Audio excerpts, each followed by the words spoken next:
अस्सलाम वालेकुम। आज की वीडियो में हम करेंगे एक्सरसाइज 1A क्वेश्चन नंबर 11। ये D2 seventh addition mathematics book 2 जो न्यू सिलेबस आया सेवन्थ एडिशन उसकी एक्सरसाइज है ये। और इसका हम करेंगे क्वेश्चन नंबर 11। और इससे जो पिछले क्वेश्चंस हैं वो मैं अपनी पिछली वीडियोस में कर चुकी हूँ। उनका लिंक मैं डिस्क्रिप्शन में दे दूंगी, आप वहां से देख लीजिएगा।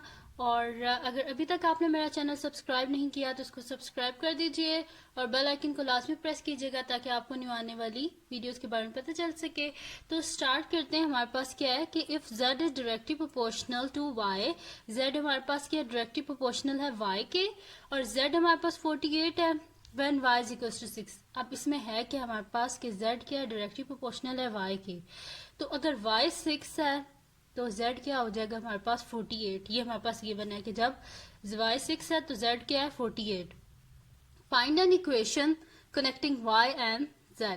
हमने एक इक्वेशन जो है बनानी है कि जो कि कनेक्ट करेगी y को और z को, और ड्रॉ करना है हमने एक ग्राफ जो कि z अगेंस्ट y है। ठीक है, ये हमने ड्रॉ करना है। तो बड़ी इजी से ये क्वेश्चंस हैं, कोई इसमें मुश्किल नहीं है। तो स्टार्ट करते हैं। और इससे जो पिछली वीडियोस हैं उनको आप लाजमी देख लीजिएगा ताकि आपको ये पता चल सके प्रोपोर्शनैलिटी का और ये सारा। ठीक है, तो स्टार्ट कर लेते हैं। आप इस क्वेश्चन को हम सोल्यूशन लिख लेते हैं।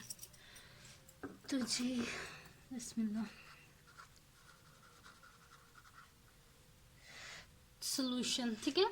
सबसे पहले हमारे पास क्या है कि गिवन क्या है कि z क्या हमारे पास डायरेक्टली प्रोपोर्शनल है y के। तो हम यहाँ पे लिखते हैं sense z is directly proportional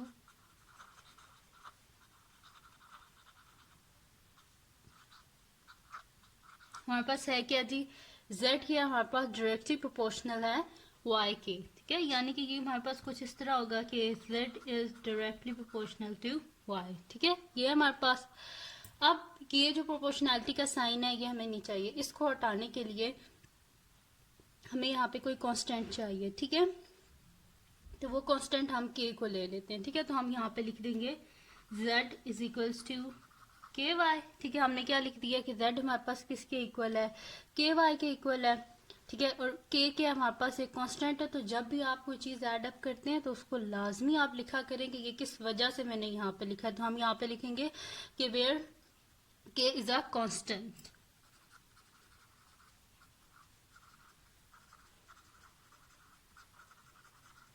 ठीक है, हमने लिख दिया कि k हमारे पास क्या है, कांस्टेंट है। तो जी हमारे पास क्या है, z इज इक्वल्स टू के वाई, और z हमारे पास के वाई के इक्वल है। लेकिन ऊपर देखें, अब हमें इनकी इक्वेशन को, इनका आपस में इक्वेशन जो कि कनेक्ट कर रही है z को और y को, इसको बनाने के लिए हमें इस k की वैल्यू चाहिए। ठीक है, ये जो कांस्टेंट है इसकी वैल्यू हमें चाहिए। तो इसको फाइंड आउट करने के लिए हम इन दोनों को यूज करेंगे। ये जो हमारे पास है कि z is equal to 48 and y is equal to 6, तो हम लिखेंगे कि जब when z is equal to 48 and y is equal to 6, उसको यूज करके हम यहाँ से k की वैल्यू को फाइंड आउट कर लेंगे। तो हम यहाँ पे लिखेंगे कि व्हेन हमारे पास क्या है जी, y 6 है, when y is equal to 6 z is equal to 48। ठीक है, जब y 6 है तो z क्या है हमारे पास 48 है। ठीक है, तो हमारे पास इक्वेशन क्या है जी, z इज इक्वल टू के वाई। ठीक है, z इज इक्वल टू के वाई है हमारे पास। हम इसमें अब क्या कर देते हैं, z की और y की वैल्यूज को लिख लेते हैं। वहां से हम इजीली क्या कर लेंगे, k की वैल्यू को फाइंड आउट कर लेंगे। ठीक है, ये हो गया हमारे पास z इज इक्वल टू के वाई। अब z के हमारे पास 48 इज इक्वल टू के एंड y के हमारे पास 6। ठीक है, 48 इज इक्वल टू के इंटू 6। अब हमें चाहिए क्या जी, k की वैल्यू चाहिए कि हमें 6 साथ नहीं चाहिए। बोथ साइड पे क्या कर देंगे, 6 से डिवाइड कर देंगे। डिवाइडेड बाय 6 डिवाइडेड बाय 6, 6 और 6 कैंसिल आउट हो गए, 6 1 द 6 एंड 6 8 48। ठीक है, यानी कि k की वैल्यू हमारे पास क्या आ गई है, 8। k is equals to 8। ठीक है, हमने फाइंड आउट कर ली k की वैल्यू। अब इजीली हम इक्वेशन बना सकते हैं कि जो कि कनेक्ट करेगी z को और y को। हमारे पास क्या है जी, z इज इक्वल्स टू के वाई, यानी कि z is equals to 8y। ठीक है, ये हमने फाइंड आउट कर लिया है कि जो इक्वेशन कनेक्ट कर रही है z को और y को। ठीक है, ये अब हमने फाइंड आउट कर लिया, यानी कि इसका फर्स्ट जो पार्ट है वो हमने कर लिया है, जिसमें हमने एक इक्वेशन बनानी की जो कनेक्ट करे y को और z को, वो हमने फाइंड आउट कर लिया है। अब इसका हमने सेकंड पार्ट करना है, और वो क्या है जी हमारे पास कि draw the graph of z against y। ठीक है, ड्रॉ करना है हमने, एक ग्राफ करना है जो कि z अगेंस्ट y। ठीक है, ये हमने प्लॉट करना है। जो इससे प्रीवियस क्वेश्चन है ना, क्वेश्चन नंबर 10, उसमें मैं ये ऐसा ही बिल्कुल सिमिलर, बिल्कुल ऐसा ही क्वेश्चन था, वो मैं करवा चुकी हूँ, उसको भी आप देख लीजिएगा तो आपके कॉन्सेप्ट ज़्यादा क्लियर हो जाएंगे। ठीक है, तो अब हमने ग्राफ ड्रॉ करना है। ये था जी हमारा फर्स्ट पार्ट, इसके ऊपर 1 लिख देते हैं, और अब हम करते हैं अपना सेकेंड पार्ट। ठीक है, इधर इस साइड पे कर लेते हैं हम। यहाँ पे सेकंड पार्ट है जी, वो कर रहे हैं। सेकंड पार्ट में हमारे पास क्या है कि हमने ग्राफ बनाना है। ठीक है, तो हमारे पास गिवन इक्वेशन क्या है, z is equals to 8y, जिसमें ये कनेक्ट कर रही है z को और y को, एक इक्वेशन है। ठीक है, तो हम यहाँ पे लिख देते हैं कि z is equals to 8y है। यहाँ पे हम क्या कर लेते हैं, सबसे पहले देखें हमने ग्राफ ड्रॉ करना है, तो ग्राफ ड्रॉ करना है तो हम जीरो से करते हैं, क्योंकि अगर y हमारे पास जीरो होगा तो z की क्या वैल्यू होगी। इसी तरह हम करते हैं कि अगर y हमारे पास 1 होगा तो z की क्या वैल्यू आएगी। फिर वो जो हमारे पास पॉइंट्स आते जाएंगे ना, उनसे हम ग्राफ को बना लेंगे। ठीक है, तो हम यहाँ पे लिखते हैं कि when y is equal to 0, हमारे पास क्या हो जाएगा, z is equal to 8 into 0, यानी कि z इज इक्वल टू 0। इससे हमें क्या पता चला है कि when y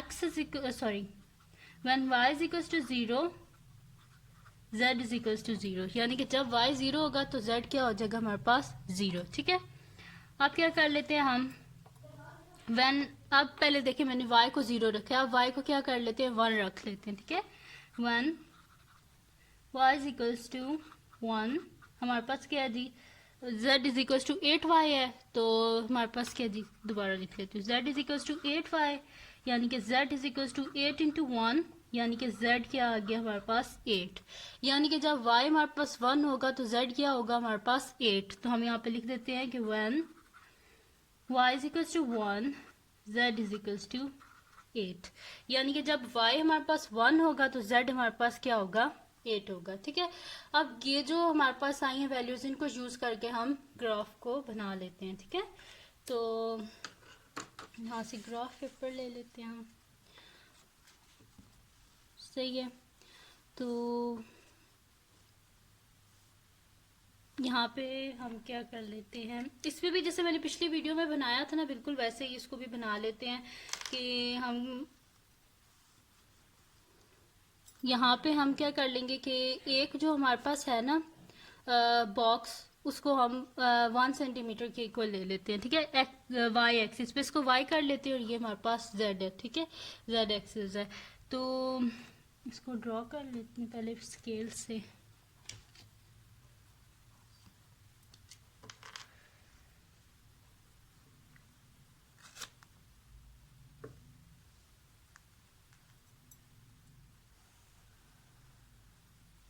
ठीक है, ये हमारे पास हो गया y, और इसको यहाँ पे हम बना लेते हैं।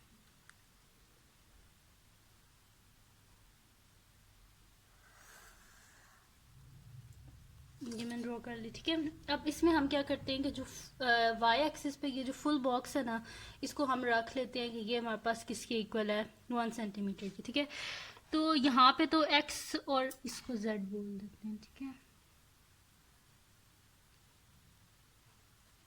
ये हमारे पास क्या है, z है। ठीक है, यहाँ पे x और z दोनों के हमारे पास 0, तो यहाँ पे क्या आ गया, 0 0। ठीक है, नेक्स्ट ये हमारे पास क्या है, ये हमारे पास फर्स्ट पॉइंट है 1, इसको 2 बोल लेते हैं, और ये हमारे पास क्या है 3 है, सो ऑन। आगे मैंने इतना लंबा नहीं किया। ठीक है, आप बेशक कर दें आगे। और ये जो हमारे पास z एक्सिस है ना, इस पे क्या कर लेते हैं हम कि ये जो फुल बॉक्स है ना, एक बॉक्स के अंदर हमारे पास 10 स्मॉल बॉक्सेस होते हैं, तो उसको हम क्या कर लेते हैं, डिवाइड कर लेते हैं 2 में, यानी कि हम क्या कर देते हैं, एक जो बॉक्स है ना उसको हम 2 सेंटीमीटर कर लेते हैं। इसको फोकस हो जाए तो यहाँ पे हम कर लेते हैं। ठीक है, देखें इसको काउंट कर लेते हैं, 1 2 3 4 5 ये 5 है तो यहाँ पे हम कर लेते हैं ये हमारे पास 1 है। देन नेक्स्ट 5 ये हमारे पास 2 हो गया। देन 1 2 3 4 5 ये हमारे पास 3 हो गया। 1 2 3 4 5 ये हमारे पास 4 हो गया। 1 2 3 4 5 ये हमारे पास 5 हो गया। ये 6 हो गया। देन 1 2 3 4 5 ये 7 है। 1 2 3 4 5 ये हमारे पास 8 है। 1 2 3 4 सॉरी 1 2 3 4 5 ये हमारे पास 9 है। और इस तरह ठीक है। ये मैंने कर लिया कि जो एक कंप्लीट बॉक्स है मैंने वाई एक्सिस पर से 1 के इक्वल ले लिया ठीक है।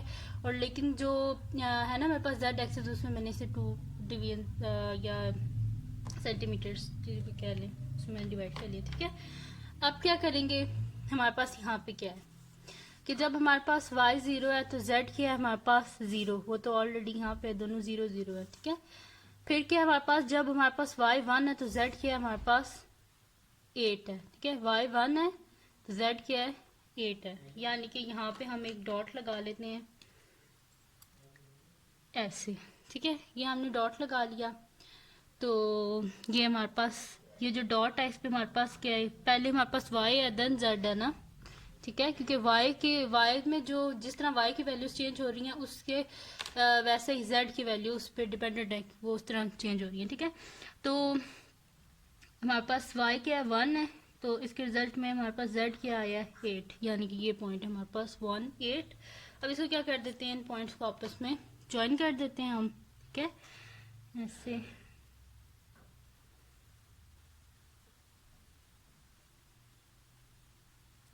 इसको आप बड़े केयरफुली ज्वाइन किया करें कि कि लाइन आपकी आगे पीछे हो जाए ठीक है।